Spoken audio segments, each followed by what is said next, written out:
Organizata Center of Bridging Communities zhvilloi një sër aktivitetesh në kuadër të projektit Not Need to be Need, si pjesë e programit Erasmus Plus financuar nga Bashkimi Evropian. Qëllimi kryesor i projektit është të rrit kapacitetet e organizatave rinore, por jo vetëm, nga Ballkani Perëndimor për hartimin e projekteve më gjithëpërfshirëse dhe për përfshirjen e të rinjve me më pak mundësi në këto projekte. Ky projekt u përpoq që të mbledhë së bashku të rinj, punonjës rinor, vullnetar nga organizata dhe të rrit kapacitetet e tyre për të shërbyer në këto organizata si koordinator të gjithë përfshirjes. Ky trajnim në nivel kombëtar do t'i pajisë këta, jo vetëm të rinj, por kryesisht staf, punonjës rinor dhe vullnetar, me mjetet e dura, do themi, jo vetëm në aspektin praktik, por edhe identifikimit të grupeve në nevojë dhe përfshirjen e tyre në fazat fillestare të hartimit të një projekti ideje. Projekti startoi me realizimin e studimit Vlerësimi pjesëmarrjes në projekte rinore, pengesat, nevojat dhe mundësitë e të rinjve në Shqipëri, i cili u krye gjatë periudhës janar-mars 2025. Ky studim analizoi pjesëmarrjen e të rinjve në edukimin jo formal dhe programet rinore në Shqipëri. Për kryerjen e këtij hulumtimi u përdoren metodat e kombinuara, anketim dhe fokus grupe me punonjës rinor dhe me të rinj, por dhe me ata me mundësi të pakta. Studimi mblodhi të dhëna cilësore dhe sasiore mbi pozicionin dhe statusin e të rinjve dhe të atyre me më pak mundësi në Shqipëri. Nga anketimi 99 të rinjve të moshës 15 deri në 30 vjeçare, rezultoi se ata që nuk po e ndiqnin asnjë formë edukimi formal ose jo formal ishin 14%, shumicën e të cilëve 57% e zon femrat, mbi 23 vjeç dhe jetojnë në zonat rurale. Nga fokus grupi me punonjësit rinor u evidentuan një sër barrierash që bëjnë të vështirë pjesëmarrjen e të rinjve në aktivitete si ato kulturore, sociale, ekonomike, si dhe mungesa e informacionit. Nga fokus grupi me të rinj dhe me të rinj me mundësi të pakta, barrierat kryesore janë ekonomike dhe motivimi i ulët personal i të rinjve në komunitetet ku ata jetojnë. Rekomandimet kryesore të studimit janë: programet rinore duhet të jenë më gjithëpërfshirëse, të rinjt duhet të përfshihen në të gjitha fazat e projektit, krijimi i mundësive të barabarta, tejkalimi i stereotipeve dhe nxitja e marrëdhënieve të qëndrueshme. Mësimi gjatë gjithë jetës përfshin të gjitha llojet e të nxënit ose të mësuarit që ndodhin gjatë gjithë jetës së një individi, përtej shkollimit tradicional. Ai përfshin të nxënit formal, jo formal dhe informal përmes përvojave dhe mjediseve të ndryshme.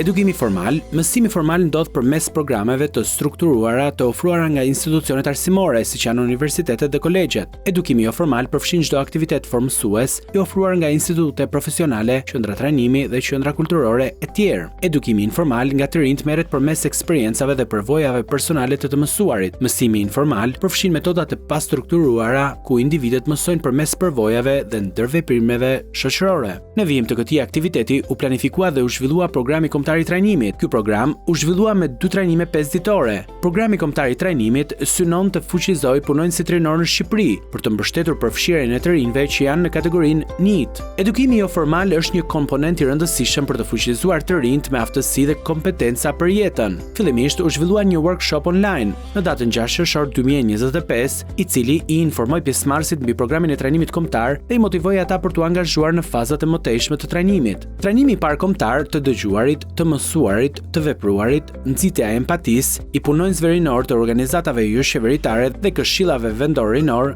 nga bashkitë të ndryshme të Shqipërisë u zhvillua në Tiranë gjatë periudhës 23 qershor deri më 27 qershor 2025. Gjatë trajnimit pjesëmarrësit u njohën me konceptet bazë si përfshirja, mos diskriminimi, pjesëmarrja e të rinjve, llogaridhënia dhe qasja e bazuar të drejtat e njerëzit. Pjesëmarrësit thelluan njohuritë e tyre mbi programet evropiane për rinin, duke përfshirë Erasmus+, ESC, strategjinë e përfshirjes dhe diversitetit, strategjinë e BE-s për rinin 2019-2027 e tjerë, duke eksploruar se si këto programe dhe strategji mund të shfrytëzohen më mirë për të mbështetur gjithë përfshirjen. Pjesëmarrësit punuan mbi hartësimin e grupeve të interesit dhe identifikuan mundësitë ekzistuese brenda konteksteve të tyre lokal për të përfshirë të rinj që të përballen me barriera të ndryshme. Si pjesë praktike e trajnimit, pjesëmarrësit u përfshin në aktivitete të bazuara në simulime ku demonstruan metoda të ndryshme gjithëpërfshirëse, duke i mundësuar punonjësve rinor të testonin dhe të reflektonin qasjet e facilitimit në jetën reale. Trajnimi i dytë kombëtar për koordinatorët e përfshirjes u zhvillua në Tiranë në datat 22 shtator deri më 26 shtator 2025. Ky trajnim u fokusua tek të menduarit strategjik dhe zhvillimi organizativ, me vëmendje të veçantë në mekanizmat për angazhimin e të rinjve të kategorisë NEET, të cilët nuk janë në edukim, punësim dhe trajnim. Punonësit rinor punuan me planet e veprimit të përfshirjes duke u bazuar në kontekstet lokale ku organizatat operojnë dhe strategjitë europiane për rinin.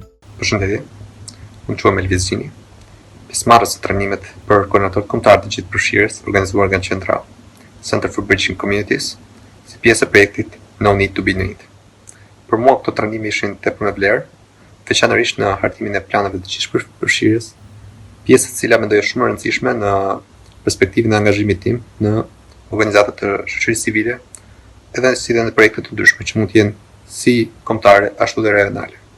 Për mua ky trajnim ishte me shumë vlerë dhe sugjeroj që trajnimet të kësaj natyre të jenë edhe në vijim. Përshëndetje, unë quhem Ledja dhe jam tepër i lumtur që në këtë video të shkurtër t'ju flas për eksperiencën time në trajnimin e dytë kombëtar të realizuar nga Center for Bridging Communities në kuadër të projektit Not Need to Be Need.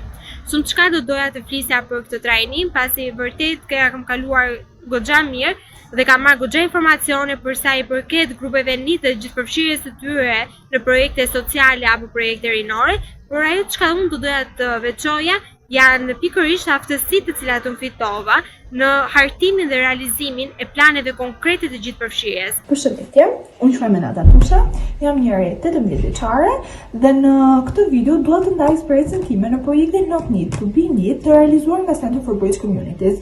Në këtë projekt jam përfshirë në 2 javët e trajnimit që ai kishte realizuar dhe gjatë këtyre 2 javëve ka fituar goxha informacione, kryesisht të ndarja e grupeve NEET dhe gjithëpërfshirja, gjithashtu janë pajisur me disa aftësi të reja, kryesisht në hartimin e planeve për përfshirjen e këtyre grupeve NEET në jetën sociale dhe jetën rinore, dhe gjithashtu diçka që vlen për të theksuar është se kam fituar një eksperiencë shumë të vyer, duke u njohur me miq të ri, me horizonte të reja ku kemi ndarë eksperiencat tona.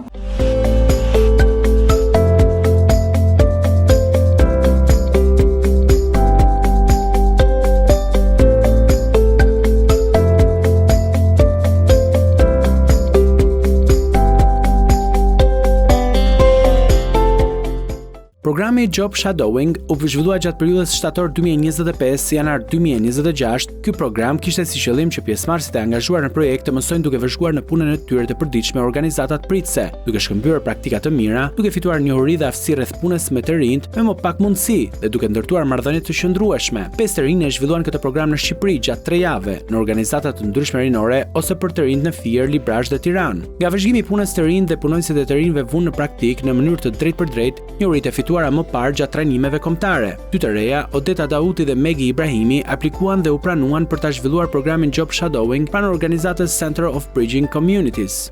Organizata Center for Bridging Communities prej më shumë se 5 vitesh punon me të rinj në zona të ndryshme të Shqipërisë, të cilët së pari i fuqison si qytetar aktiv në komunitetet ku ata jetojnë për të sjellë ndryshime reale dhe të qëndrueshme. Ne punojmë me një rrjet të rinj dhe vullnetarësh lokal, të cilët marrin pjesë rregullisht në aktivitetet e projekteve të ndryshme që ne zbatojmë, gjë e cila u mundson atyre një ekspozim ndaj perspektivave dhe qasjeve të ndryshme si gjithëpërfshirja, diversiteti, por dhe të drejtat themelore. Përshëndetje, unë quhem Odeta Dauti dhe kam pasur mundësinë të jem pjesë e programit të Job Shadowing të organizatës Center for Bridging Communities. Gjatë javëve që unë isha pjesë e këtij programi, ishte një mundësi shumë e mirë që unë të kuptoja se si funksionon një organizatë, si funksionon puna me të rinj, edukimi jo formal dhe angazhimi komunitar gjithashtu. Kjo përvojë më ndihmoi shumë dhe më zhvilloi shumë si në anën e besimit tim personal, duke marrë parasysh se unë isha pjesë edhe angazhimit komunitar dhe punës komunitare me të rinj, ku kisha mundësinë që të isha në terren me të rinj nga komunitete të ndryshme. Në përfundim të programit, unë u zhvillova më së shumti profesionalisht dhe arrita të kuptoja se si mund ta jepja kontributin tim dhe aktivizmin tim në të rinj specifikisht.